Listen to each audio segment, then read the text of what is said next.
Welcome to Internews, your bulletin on intermicronational political developments. This program offers a factual and in-depth analysis of key events shaping the micronational landscape, highlighting the latest political, diplomatic, and institutional updates from this diverse and evolving sphere. Our goal is to provide balanced reporting, drawing on multiple perspectives to deliver a comprehensive understanding of the issues at stake. Through rigorous analysis and insightful coverage, Internews brings you closer to the decisions and debates that influence the micronational world.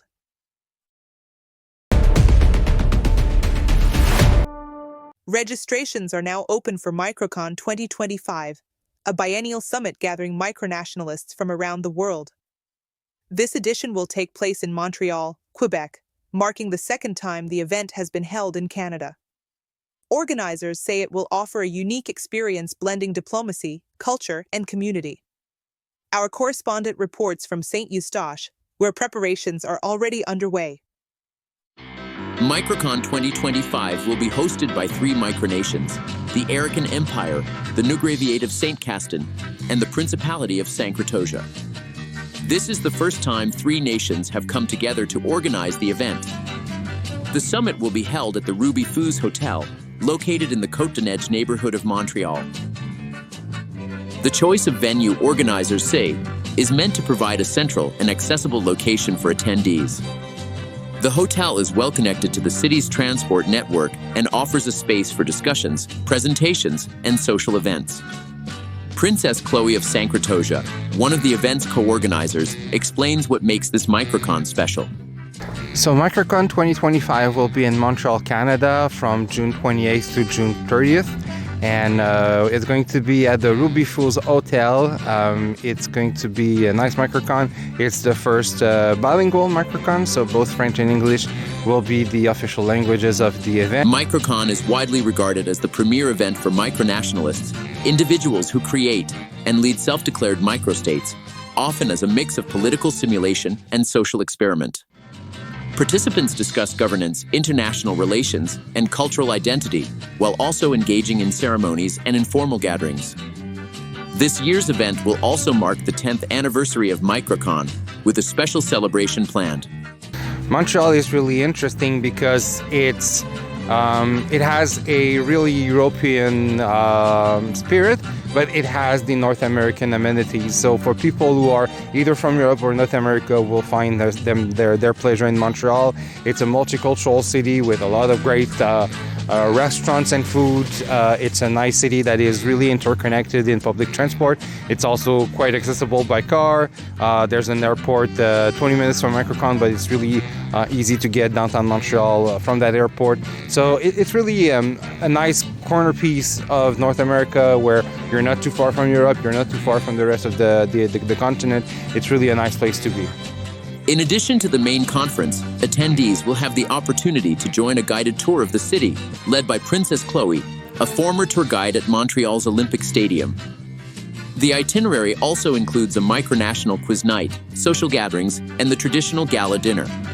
So we are located in the city of Montreal, on the island of Montreal. The hotel is about 5 minutes from the nearest metro station, which in about 30 minutes gets you downtown Montreal. So people that want to have a taste of Montreal's nightlife, for instance, will be able to do so without having to spend a lot of money on taxis. And that also makes it possible for us to offer for the first time a walking tour, assisted walking tour in Old Montreal. So we'll be going all together in the metro and coming back, and we'll finish with a nice poutine tasting, one of the best poutine in Montreal. Public registration opened on February 16th, with details available on the official event website, and will have until the end of May to register. MicroCon 2025 runs from June 27th to 30th. With a rich program of events and a historic milestone to celebrate, organizers say this will be an unforgettable edition. Jean-Philippe Tremblay for INTR, CRBS Saint-Castin in Saint-Eustache, Quebec. With its first bilingual edition and a milestone anniversary, MicroCon 2025 promises to be a unique gathering for micronationalists worldwide. Jean-Philippe Tremblay brought us this report from Saint-Eustache, Quebec. Stay tuned for more updates as the event approaches. A group of micronational leaders gathered in Amsterdam on Friday, February 21st for an informal diplomatic meeting. Representatives from 6 different micronations, including Flandrensis, Ladonia, Obscurium, Satoshi, and Hershwell, met in the Dutch capital for discussions and cultural activities. Our correspondent, Sophie de Vries, is in Amsterdam. Sophie, what can you tell us about this gathering? Well, this was not a formal summit, but rather a chance for these leaders to meet in person, exchange ideas, and strengthen diplomatic ties. Among the attendees were Nicolas van Flandrensis and his ambassador to the Netherlands, Rogier, alongside delegates from Obscurium, Ladonia, and Satoshi. Notably, Justin Tsai, the leader of Hershwell, traveled all the way from Taiwan, accompanied by his new foreign minister, Edwin Chen. Their participation added an international dimension to the event. So would you say this was more of a networking opportunity rather than a structured diplomatic meeting? That's right. The focus was on informal discussions and cultural exchange rather than official negotiations. The group visited the Rijksmuseum and explored some of Amsterdam's landmarks while taking the opportunity to share perspectives on governance, diplomacy, and the challenges facing micronations. While these states may not be internationally recognized, their leaders take their roles seriously and use these meetings to maintain relationships and promote collaboration. And gatherings like this, how common are they within the micronational community? They happen more often than one might think. While large-scale conferences such as MicroCon provide a formal platform for micronational diplomacy, smaller, informal meetings like this one allow leaders to sustain ongoing discussions and cooperation. What's striking here is the dedication. Many of these participants traveled significant distances to be part of this, demonstrating the strength of the relationships TIVA built over the years. An interesting look into a unique and growing phenomenon. Sophie, thank you for your report. Sophie de Vries, special correspondent for INTR, Saint-Eustache, reporting from Amsterdam, Netherlands. Sophie de Vries, thank you. Now we turn to Africa, where the little-known world of micronationalism is beginning to take root in West Africa.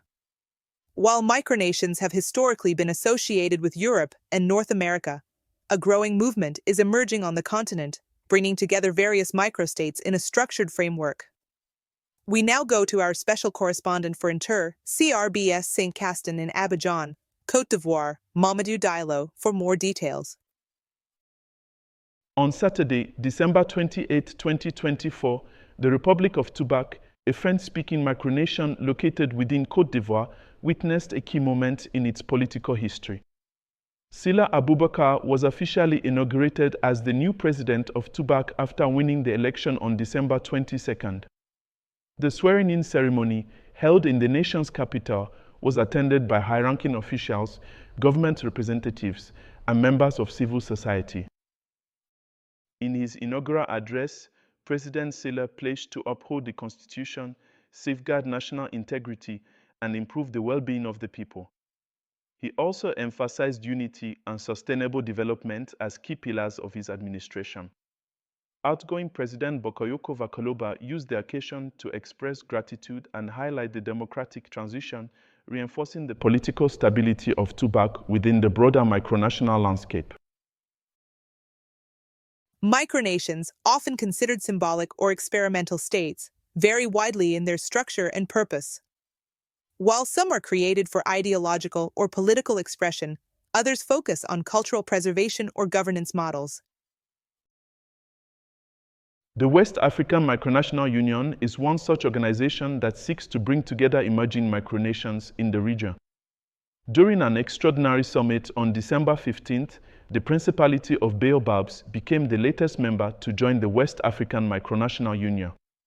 With this accession, the Principality is aiming to strengthen what it describes as a network of effective cryptarchies across Africa. The organization now comprises 5 member states, including the Republic of Toubak, which holds the rotating presidency. The West African Micronational Union's headquarters are located in Atlas, Toubak's capital, and serve as the administrative center for the first intermicronational organization in Africa. Unlike traditional states, these micronations operate on a hybrid model, blending serious governance structures with a more conceptual approach to sovereignty. The rise of micronations in West Africa reflects a growing interest in self-governance, alternative political models, and the exploration of identity.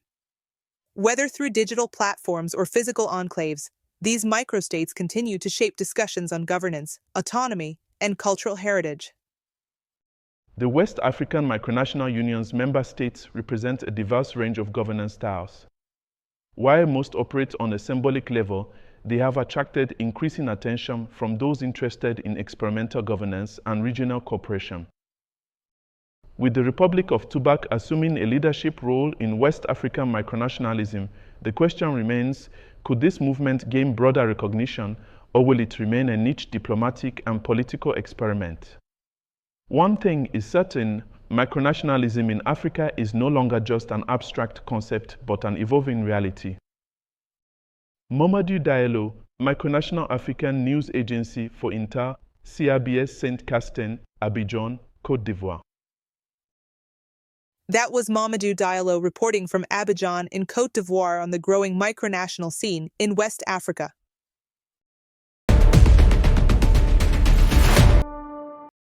The Laurentian Micronational Cooperative Union has taken a significant step forward with the adoption of 3 major reforms aimed at modernizing its institutions and strengthening cooperation among its members. The revision of the Saint-Jacques Convention establishes a Laurentian Parliament to enhance transparency and citizen participation, ensuring fair representation across the Union.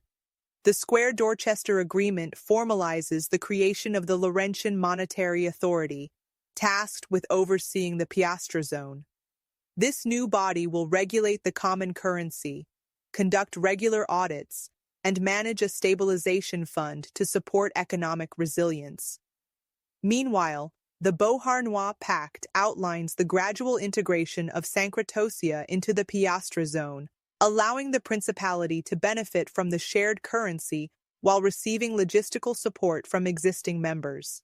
Signed in a spirit of solidarity, these agreements reinforce the LMCU's role as a key player in micronational cooperation, strengthening its governance model for long-term stability and prosperity.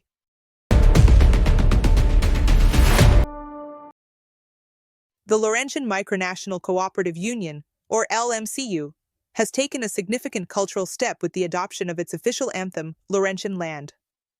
The decision was formalized through the Rodin Decree on December 5, 2024, by the organization's Executive College. Our correspondent, Roger de Grand-Zori, has the details. On December 5, 2024, the Executive College of the Laurentian Micronational Cooperative Union adopted the Rodin Decree, officially designating Laurentian Land as its anthem. This move strengthens the Union's collective identity while reinforcing its presence on the micronational stage.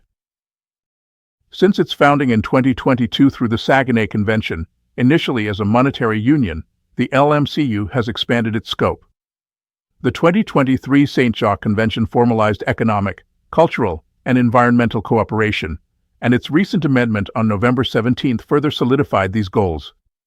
However, until now, the Union lacked a cultural symbol to unify its members. The Rodin Decree fills this gap, aligning LMCU with international organizations that use anthems as identity markers.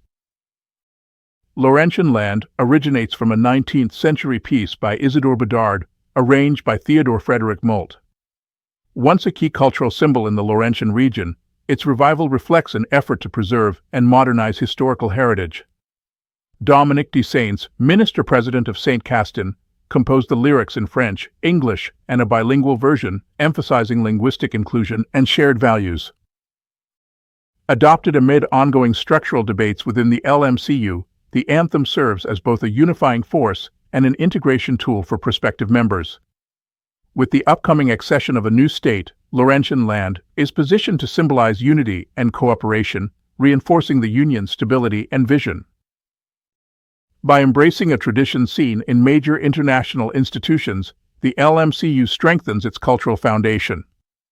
More than just music, Laurentian land represents a declaration of solidarity and a shared future among its member states. Roger de Grand Zory for INTR, CRBS Saint-Castin, reporting from Rodin, Quebec. That was Roger de Grand Zory, reporting on a new cultural chapter for the LMCU. And that wraps up today's edition of INTR News. Thank you for joining us. We encourage you to explore the all-new lineup at INTR CRBS Saint-Castin, and we invite you to stay tuned so you won't miss upcoming news bulletins. Join us again soon for more updates and in-depth analysis on the issues that shape our community.